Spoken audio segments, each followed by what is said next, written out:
Мен бул постту талапкер катары эмес, сырттан карап турган кыргыздын кызы катары, Кыргыз Республикасынын жараны катары жазып жатам. Ооба, бийлик жаңыланышы керек, тазаланышы керек, кошулам. Бирок оңчой эле бир бет жаштар келсин дегенге кошулбайм. Аралашып келсин, эскилердин тазасы келсин, жаңы жүздөр келсин. Аларга аралашып прогрессивдүү, мекенчил, буга чейин өздөрүн көрсөткөн Кыргызстандын келечегине кайдыгер эмес жаштар келсин. Бирок мени ойлондурганым баары эмес, бирок ошол эле жаштардын арасындагы кээ бир кыйкырып чоң сүйлөп жаткан жаштардын ой жүгүртүүсү. Жаштар келе жатат деп сүйүнсөк, аларың деле багыт издеп карайлайт да, бул эмнеси? Алхимикти ким окуду эле? Окуган болсоңор дагы бир ирет окуп көргүлөчү. Дүйнөнү кезип кетип, азаптын азабын көрүп, жылдарын курмандыкка чалып, шайы ооп, эси ооп жүрүп, акыры издегенин кайдан тапты эле? Ооба, кайрылып келип өз мекенинен тапкан.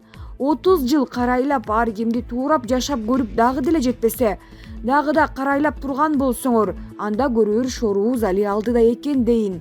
Сөз жок. Бактыгүл Иманбек кызы. Урматтуу Садыр Нуркожоевич, сизди эл 80% колдоо менен президент кылып шайлап алды. Эмне үчүн мамлекеттин тагдырына коркунуч жаратып, бири кезексиз президент боломун деп жүрсө, дагы бирлери сиздин элиңиз үчүн жасап жаткан иш-аракеттериңизди элге тескери жооруп, негизсиз каралоо менен үгүт иштерин жүргүзүп жатса, эч кандай чара көрбөй жатасыз. Мен сиздин шайлоочуңуз катары сизден талап кыламын. Мамлекетти сазга батырышып, кайрадан ызы-чуу салуу максаттары бар экени ачык байкалып турат. Өлкөбүздө өнүгүү жолуна түшүү үчүн стабилдүүлүк зарыл. Ал үчүн ага шектүүлөрдү жоопко тартуу керек. Дүйнө элдерине биздин мамлекет жапайы эркиндикти колдонуп жүрүп, шермендебиз чыкты, көрүнгөндү сүйлөп. Баарына мыйзам чегинде чара көрүңүз. Анын ичинде мен да ката кетирсем, мага да көрүңүз. Мыйзам алдында баарыбыз бирдейбиз. Кыргызстан өнүгүп өсүүсү үчүн эң биринчи кезекте тынчтык, туруктуулук, ишеним, чындык, аба суудай зарыл болуп турат. Мына ушул баалуулуктарга каршы чыгып, элибиздин бейпил жашоосуна коркунуч жарата аткан саясатчы болобу, катардагы жаран болобу, олигархтар болобу, токтоосуз чара көрүүңүздү суранам, талап кылам. Эгер мамлекет чара көрбөсө, анда өзүбүз алардын сазайын берели. Кыргызстандын эртеңи, жаркын келечеги үчүн жеке мен баарына даярмын. Кылычбек Баймурзаев. Жалган же саботаж? Садыр Жапаров айткан базарларда көмүр жок. Президент Садыр Жапаров атка минерлерге тургундарды арзан көмүр менен камсыз кылуу боюнча тапшырма берип, алгачкы тапшырмасы аткарылган. Бирок 23 ноябрда тургундар Кактус Чекит медиа сайтына 2 базада тең көмүр жок болуп, эл эмне кылаарын билбей турганын айтышты. Кактус Чекит медиа Бишкектин көчөсүндө арзандатылган баада көмүр сатуучу жайларды кыдырып, дрон менен видеого тарткан. Мурманская 1Б-1 жана Дэн Сяопин 306-2А эмнеге көмүр жок экенин түшүнбөй, дагы деле кезекке жазылган 5-6 эле адам болгон. Жооптуу кызматкерлер болгон эмес. Алардын айтымында бир нече күндөн бери көмүр базасына көмүр берилбей жатат. Кыргыз көмүрдө базарларда көмүр бар, бүгүн эле түгөнүшү мүмкүн дешти. Ошол эле учурда базарларга түн ичинде 317 тонна көмүр алынып келинет деп убада беришүүдө. Унаалардын баары жолдо өткөн ишембиден дүйшөмбүгө чейин кара кече көмүргенинен 1800 тонна көмүр чыгарылды.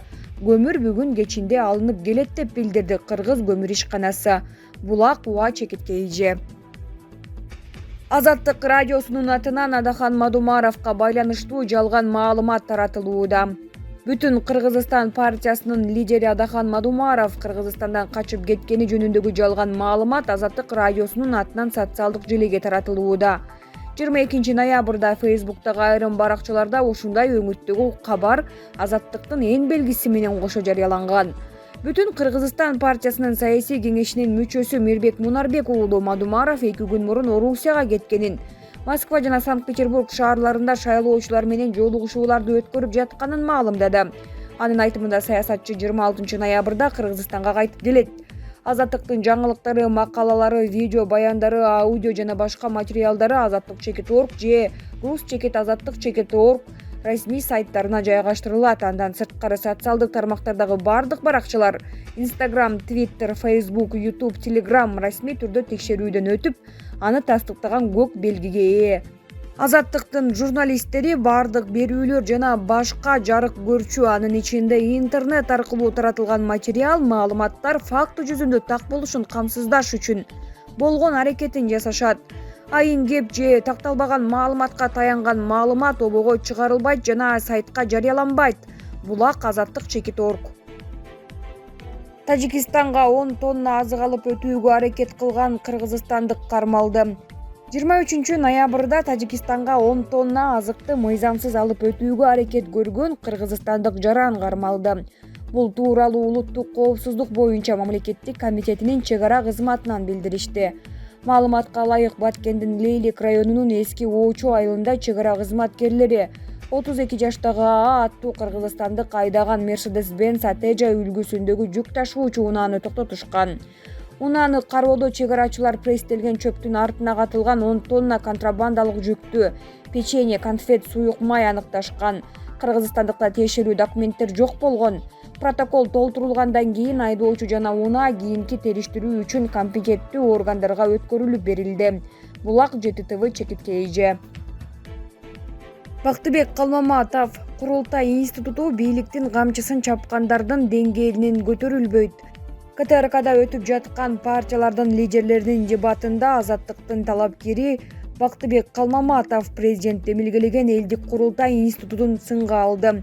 Анын пикиринде, бир өлкөдө эки кеңеш болушу мүмкүн эмес жана Курултай институтун ишке киргизүү бул бөйрөктөн шыйрак чыгарууга барабар. Дал ошол ата-бабаларыбыз кеңешип кескен бармак оорубайт деп жогорку кеңеш түзүшкөн. Жогорку кеңештин 3 функционалдык милдетинин бири бул элдин өкүлчүлүгү. Ошол өкүлчүлүк миссия бул Курултайдын миссиясы. Ага дагы 3000 адамдан турган Курултай түзүү максатка ылайыксыз. Көрөсүңөр, жылдар өтөт. Курултай институту бийликтин камчысын чапкан кошоматчылардын армиясынын деңгээлинен жогору көтөрүлбөйт, деди ал. Ошондой эле Калматов элдик Курултай эл шайлаган парламенттен жана президенттен кантип отчет ала алат деп суроо салды. Курултай президентти кетире албайт, парламентти тарата албайт. Анда эмне жумуш аткара алат алар?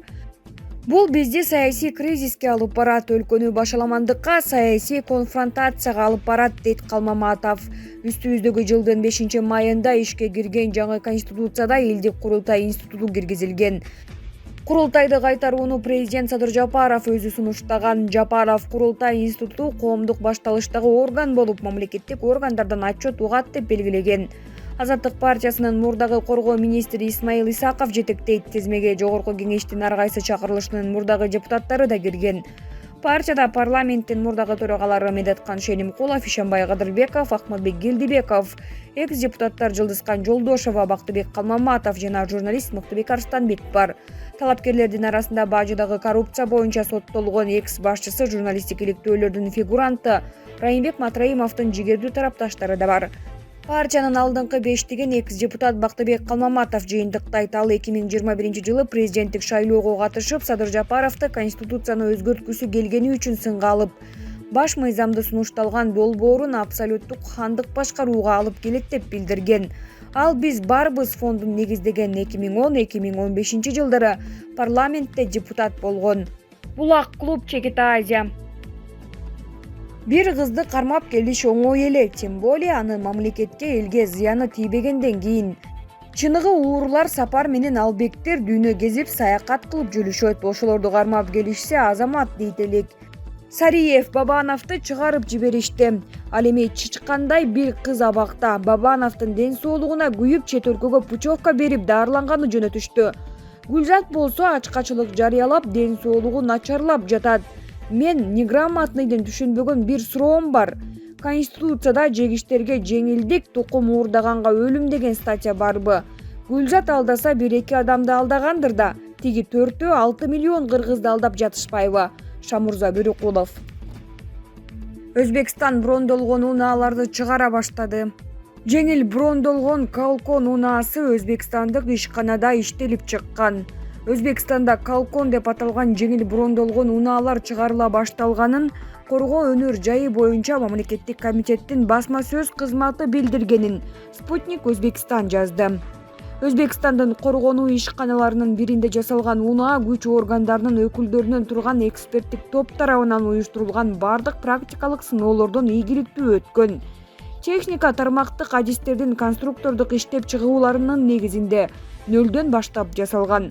Андан кийин практикалык сыноолордо анын тактикалык жана техникалык мүнөздөмөлөрү жакшыртылган. Учурда Калкон унаасы сериялык өндүрүшкө чыгарылды. Даяр болгон техникалар республиканын куралдуу күчтөрүнүн бөлүктөрүнө жеткирилет. Булак KG Чекит, Eurasia Today Чекит.ру.